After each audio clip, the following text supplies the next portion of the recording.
آگے بڑھیں. الحمدللہ رب العالمین والصلاة والسلام علی نبینا محمد وعلی آلہ وصحبہ اجمعین اما بعد فاعوذ باللہ من الشیطان الرجیم بسم اللہ الرحمن الرحیم یا ایھا الناس اتقوا ربکم ان زلزلۃ الساعۃ شیء عظیم یوم ترونها تذهل كل مرضعۃ عما ارضعت وتضع كل ذات حمل حملها وترى الناس سکارى وما هم بسکارى ولكن عذاب اللہ شدید.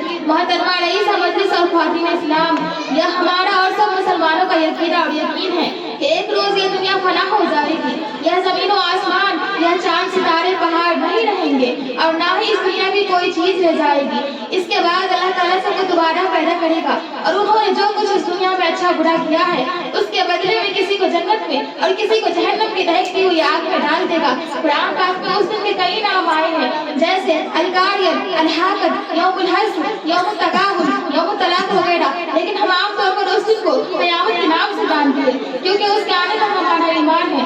لیکن اس وقت اس دنیا کی اور اس دنیا کی چیزوں، انسان اور جانوروں کی کیا حالت ہوگی، اس کا ایک نقصہ اور ایک جھلک آپ کے سامنے پیش کروں گی. کیونکہ ویسے تو جب بھی کسی کی موت آ جائے اس کی قیامت آ جاتی ہے، لیکن اصل قیامت تو وہی ہوگی جس کے آنے کے ساتھ ہی سب کچھ نشست و نابود ہو جائیں گے. اسی کے بارے میں نے کتب مسورہ کے بعد آپ کو ایک آیت سنائی ہے جس میں اللہ رب العزت نے سب سے پہلے دنیا کے سب انسانوں کو تنبیہ اور ہوشیار کرتے ہوئے فرمایا کہ اے دنیا کے انسانوں اپنے رب سے ڈرو، اس لیے کہ قیامت کا زلزلہ بہت سخت ہوگا. اس دن ماں اپنے دودھ پیتے بچے سے بے پرواہ ہو جائے گی اور حاملہ عورت ڈر کے مارے اپنا حمل گرا دے گی اور تم لوگوں کو نشے میں دیکھو گے. حالانکہ وہ نشے میں نہیں ہوں گے لیکن اللہ کا عذاب بڑا سخت ہوگا.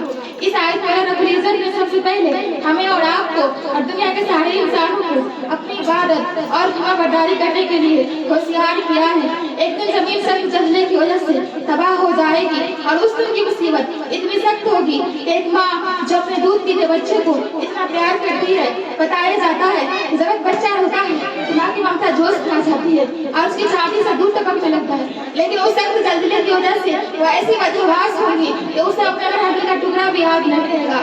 اسے پرواہ ہوگی تو بس اپنی اور اس دن کے سخت زلزلے کی وجہ سے عورتوں کا ہم ڈر کے مارے گر جائے گا اور سب ایسے بدحواس رہیں گے کہ انہیں اپنا بھی ہوش نہیں رہے گا. جیسے کوئی شراب کی نشے میں دھت ہو کر اپنا ہوش کھو دیتا ہے، لیکن یہ سب اللہ کے سخت عذاب کو دیکھ کر ہوگا. ایک روایت میں فرمایا گیا کہ اس دن ڈر اور خوف کی وجہ سے بچوں کے بال بھی سفید ہو جائیں گے اور اس دن کوئی چیز کام آئے گی تو اللہ کی عبادت اور فرما برداری ہی کام آئے گی.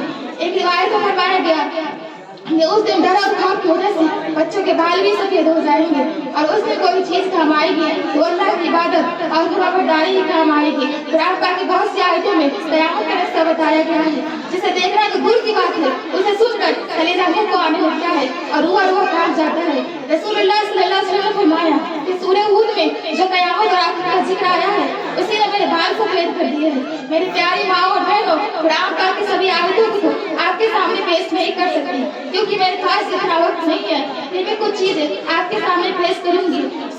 قرآن کی 30ویں پارے سورہ انفطار اٹھائیے جسے بتایا گیا کہ آسمان پھٹ جائے گا اور سولے جو آگ ہے زمین پر گرنے لگیں گے اور سمندر ابھر کر پوری زمین پانی پانی ہو جائے گی. اور سورہ تکویر میں بتایا گیا کہ 10 مہینے کی ڈھاوی روٹی جو اہل ارض کا سب سے بڑا مال ہوتی ہے اسے بھی کوئی نہیں پوچھے گا. تمام جانور آبادیوں اور بستیوں کی طرف بدحواس ہو کر آ جائیں گے.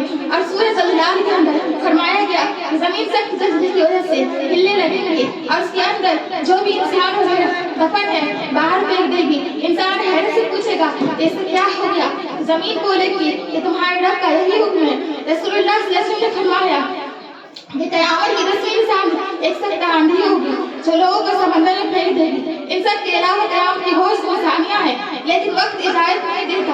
پھر بھی آپ کو یہ ضرور بتاؤں گی کہ میں نے یہ سب داستان سنانے کے لیے نہیں بلکہ اس لیے کہا ہے کہ ہم میں اور آپ میں اللہ کا ڈر پیدا ہو اور ہم اس دن کے لیے اپنے کو ابھی سے تیار رکھے. اللہ سے دعا ہے کہ ہمیں نیک بنائیں اور اپنے عذاب اور قیامت کے خوف سے بچائیں. آخر دعوانی الحمدللہ رب العالمین.